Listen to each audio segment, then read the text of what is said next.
السلام علیکم ورحمۃ اللہ وبرکاتہ، نحمدہ ونصلی علی رسولہ الکریم، اما بعد۔ امید کرتا ہوں کہ آپ تمام ساتھی خیر و عافیت سے ہوں گے۔ دوستوں، اگر آپ کو یاد ہو تو ابھی 4-6 روز پہلے مولانا طارق جمیل کے بیٹے عاصم جمیل وہ اس دنیا سے چلے گئے،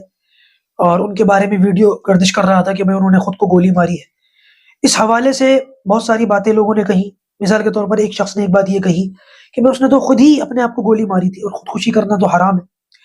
اور ہم نے تو حدیث میں یہ پڑھا ہے کہ جو شخص جس طریقے سے خودکشی کرتا ہے پھر وہ اسی طریقے سے جو ہے اپنے کو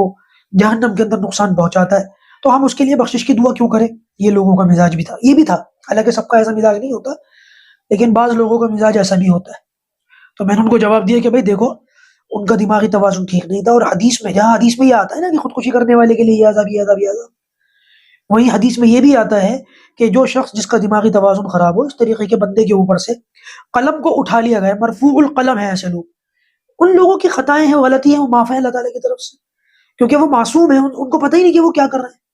تو لہٰذا اس طریقے کی باتیں نہیں سوچنی چاہیے۔ ابھی یہ معاملہ تھوڑا سا پرانا ہوا تھا کہ مولانا طارق جمیل کی ایک ویڈیو سوشل میڈیا کے اوپر گردش کر رہی ہے، مجھے بھی 4-6 لوگوں نے بھیجی، جس کے اندر دکھایا یہ گیا کہ عاصم جمیل کی قبر پر بہت سارے پھول پڑے ہوئے ہیں، اور مولانا طارق جمیل وہاں پر کچھ لوگوں کے ساتھ ہاتھ اٹھا کر کے دعا کر رہے ہیں۔ تو ان دونوں باتوں کے اوپر لوگوں نے اعتراض کیا کہ بھائی دیکھو، علماء دیوبند تو یہ فتویٰ دیتے ہیں کہ پھول وغیرہ نہیں ڈالنے چاہیے، اور ان کے بیٹے کی قبر پر پڑے ہوئے اور یہاں پر کھڑے ہوئے،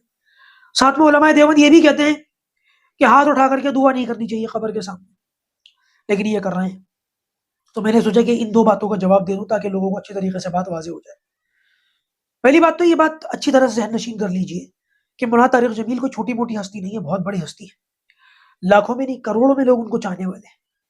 بہت ممکن ہے اتنے بڑے کراؤڈ میں، اتنے زیادہ چاہنے والوں میں کسی نے اپنی محبت میں ان کی قبر پر پھول لا کر رکھ دیا، ان کے بیٹے کی قبر پر پھول ڈالتے ہو، مولانا طارق جمیل تو نہیں دکھ رہا ہے، کس کس کو روکو گے آپ؟ تو لہٰذا یہ تو بس میں ہے ہی نہیں کہ کسی کو روک دیا جائے، مسئلہ الگ، مسئلہ اگرچہ وہی ہے کہ بھائی پھول نہیں ڈالنے چاہیے، لیکن اگر کسی نے ڈال دیا وہاں پر تو کوئی کیا کر سکتا ہے؟ دوسری بات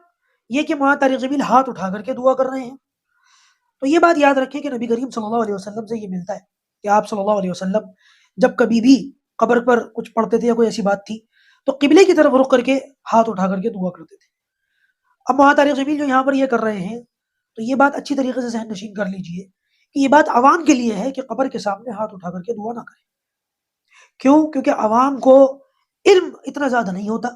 وہ اپنے بیچارے کھانے کمانے میں لگے ہوئے ہوتے ہیں،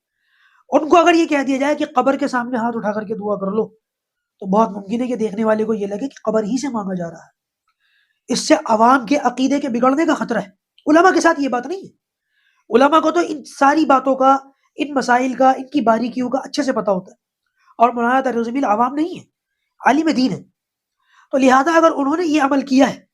تو ان کو مسئلے کی نوعیت کا، ان ساری چیزوں کا پتہ ہے۔ دوسری بات یہ کہ مولانا طارق جمیل ایک بہت نرم عالم دین ہے، بہت نرم، کبھی آج تک ان کی زبان سے کوئی منفی لفظ شاید کبھی نہ نکلا ہو، کسی کے لیے نکل گیا ایک اتفاقی طور سے، وہ ایک الگ سی بات ہے، ورنہ میں نے تو آج تک نہیں سنا۔ اور تیسری بات یہ ہے کہ اس وقت مولانا طارق جمیل کے اوپر بیٹے کے اس دنیا سے جانے کا ایک پہاڑ ٹوٹ گیا ہے، غم ان کے اوپر طاری ہے، تو بہت ممکن ہے کہ بعض مرتبہ مسئلہ معلوم ہوتے ہوئے بھی جب انسان اس طرح کی مغموم کیفیت سے گزرتا ہے تو بعض مرتبہ اس کو ان چیزوں کی طرف اس کا دھیان نہیں جاتا، توجہ نہیں جاتی۔ اللہ تبارک و تعالی ہمارے اوپر یہ بجلی نہ گرائے، جب کبھی بھی کسی کے اوپر گرتی ہے وہی جانتا ہے۔ ہمارے یہاں مثال مشہور ہے کہ قبر کا حال مردہ ہی جانتا ہے، تو لہٰذا جس کے اوپر یہ قیامت ٹوٹی ہے اسی کو پتہ ہے بھائی یہ غم کیسا ہوتا ہے، ہم اور آپ تو خالی یہ باتیں کہہ سکتے ہیں۔ تو لہٰذا یہ جو مسئلہ، یہ جو موقع ہوتا ہے نا، یہ مسئلے مسائل کا موقع نہیں ہوتا، بلکہ یہ موقع ہوتا ہے کچھ باتوں کو نظر انداز کرنے کا۔ اللہ تبارک و تعالی ہمیں سنجیدگی سے یہ بات سوچنے کی توفیق عطا فرمائے۔